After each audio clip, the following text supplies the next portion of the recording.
We've all heard the standard advice 1,000 times. Eat your vegetables, take a walk, and get some rest. And while that's true, let's be honest, it's a bit generic. If you are over 60 and looking to not just survive, but truly thrive, you need more than just generalities. You need specific science-backed strategies that target the real challenges of aging. Did you know there is a specific type of movement that is proven to prevent falls better than almost anything else? Or that the way you approach sleep might need a complete overhaul beyond just relaxing?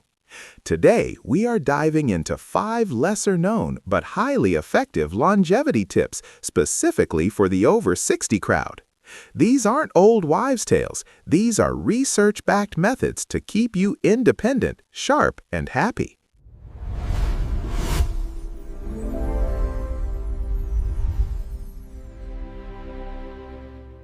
Hello and welcome back to the Elderly Wisdom Hub. I'm so glad you've joined us today. Our mission here is simple.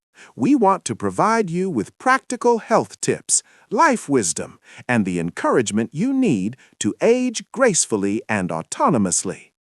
We know that entering your 60s, 70s, and beyond brings a new set of questions. It's not just about living longer. It's about your health span, the number of years you spend in good health. You want to maintain your independence. You want to keep your mind sharp. You want to enjoy your time with grandchildren or friends without pain holding you back. The good news is that research into healthy aging has come a long way in the last decade. We now know that specific interventions work significantly better than the one-size-fits-all advice we grew up with. Today, we're going to walk through 5 pillars of senior health that you might not be using yet, but definitely should be. These range from how you move to how you sleep, and even how you socialize. Let's get started.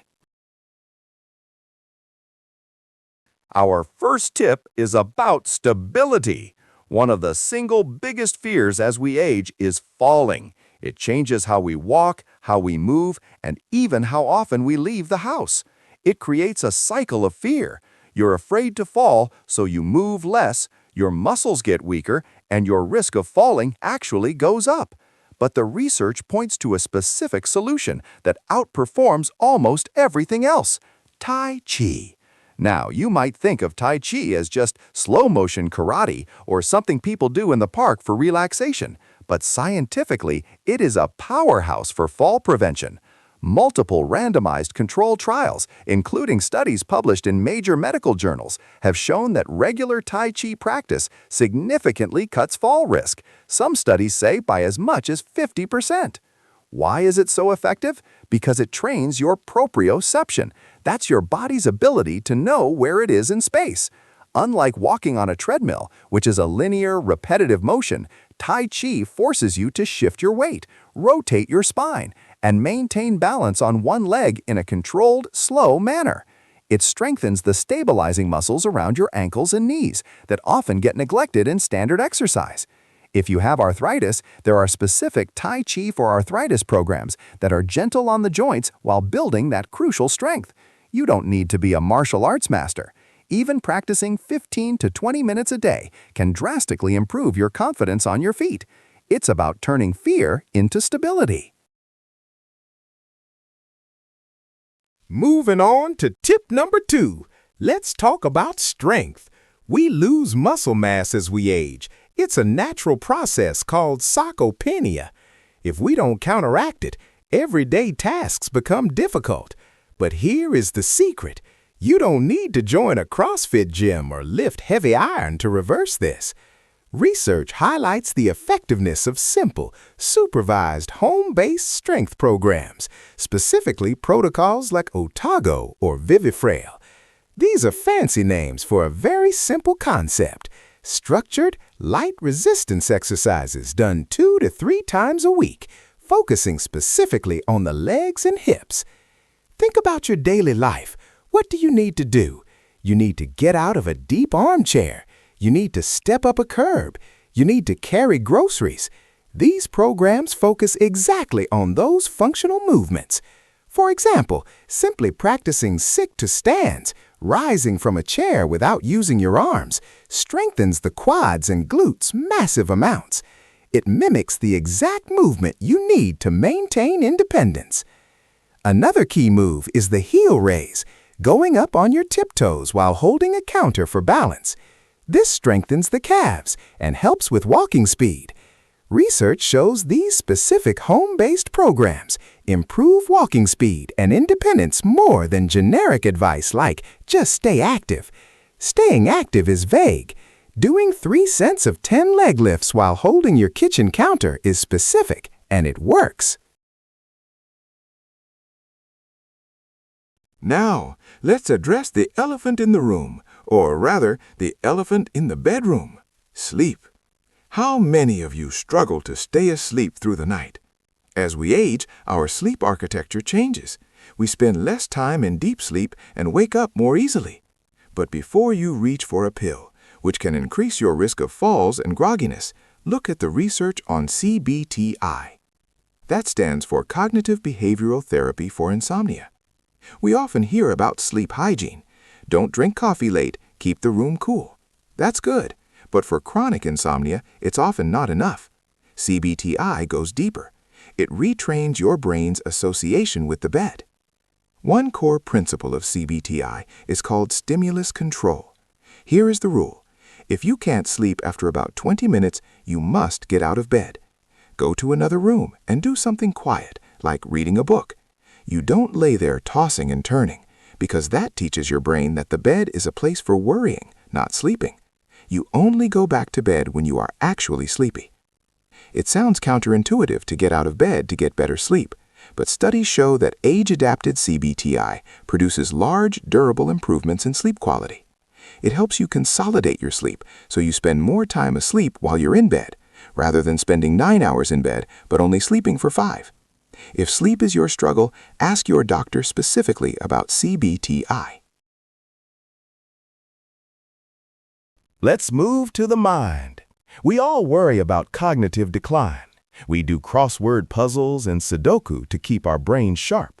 But research suggests something else might be even more powerful: structured social interaction. Notice I said structured. This isn't just saying hi to the cashier or waving at a neighbor. We are talking about joining organized groups with a purpose. When you participate in a program, whether it's a choir, a volunteer group, a bridge club, or a history society, you are doing rigorous mental gymnastics. You have to remember names, follow complex conversations, read emotional cues, and contribute to a shared goal. The famous Harvard study of adult development, one of the longest studies on human life, found that the quality of our relationships is the #1 predictor of health and happiness in our later years. Loneliness is physically damaging. Some experts say it carries the same health risk as smoking 15 cigarettes a day. By joining a group, you aren't just killing time, you are protecting your brain. So my challenge to you is to find one organized activity this week. Not just a chat, but a group with a schedule and a purpose. Finally, our 5th tip concerns those of us managing chronic conditions, whether it's diabetes, heart issues, or arthritis. It's easy to feel like the condition controls you, rather than you controlling it.